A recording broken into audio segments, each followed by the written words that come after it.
មានអ្នកជំងឺម្នាក់គាត់សួរខ្ញុំមកពុកគាត់ប្រើថ្នាំលើឈាមលេខ5លេខ10លេខ5គាត់ឆ្ងល់ថាមិនបានឲ្យគាត់លេខ40លេខ80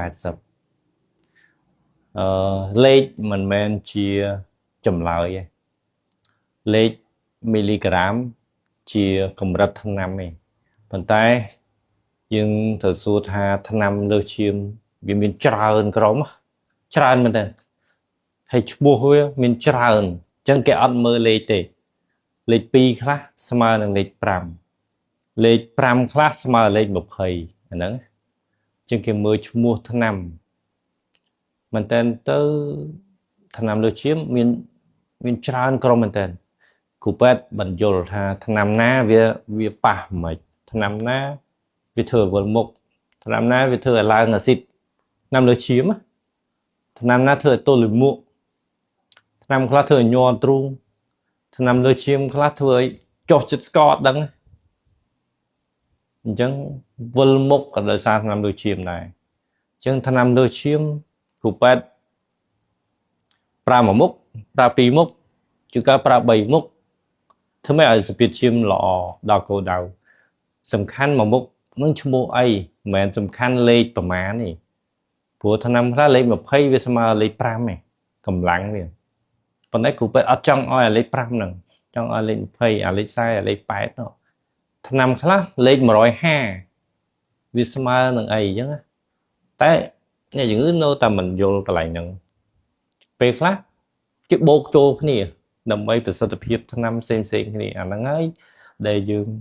ត្រូវការពិភាក្សាជាមួយគ្រូពេទ្យមិនមែនប្រើថ្នាំលើឈាមនឹង10ឆ្នាំអីនៅតែបន្តថ្នាំនឹងរហូតទោះបីសម្ពាធឈាមចុះមិនចុះក៏យើងមិនខ្វល់អញ្ចឹងសម្ពាធឈាមគេណែនាំឲ្យវាស់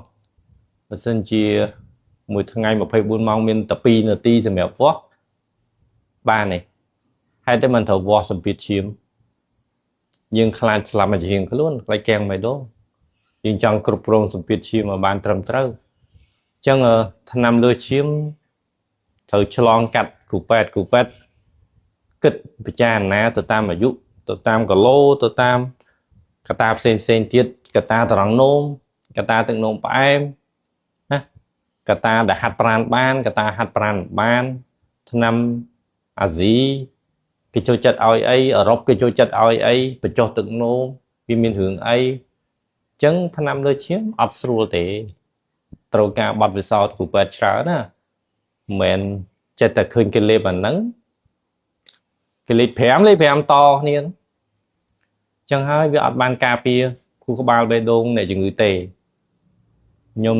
អត់ចង់បកស្រាយរឿងលេខរបស់ថ្នាំលើឈាមទេខ្ញុំចង់បកស្រាយថាមានហេតុមានផលបដូរថ្នាំ3ខែ6ខែហេតុអីមិនគ្រូពេទ្យដូរថ្នាំ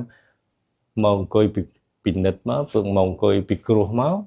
មានចម្លើយហេតុអីបានគាត់ប្រើលេខ5ហេតុអីបានម្នាក់ទៀតប្រើលេខ150អញ្ចឹងថ្នាំលើឈាមគេមានឈ្មោះគេមិនមើលតែលេខទេអញ្ចឹងខ្ញុំសង្ឃឹមថាថ្នាំរបស់អ្នកជំងឺលើសសម្ពាធឈាមគឺជាថ្នាំដែលគ្រប់តាមវិជ្ជបញ្ជាត្រឹមត្រូវអាប់ដេតទាន់សម័យកាល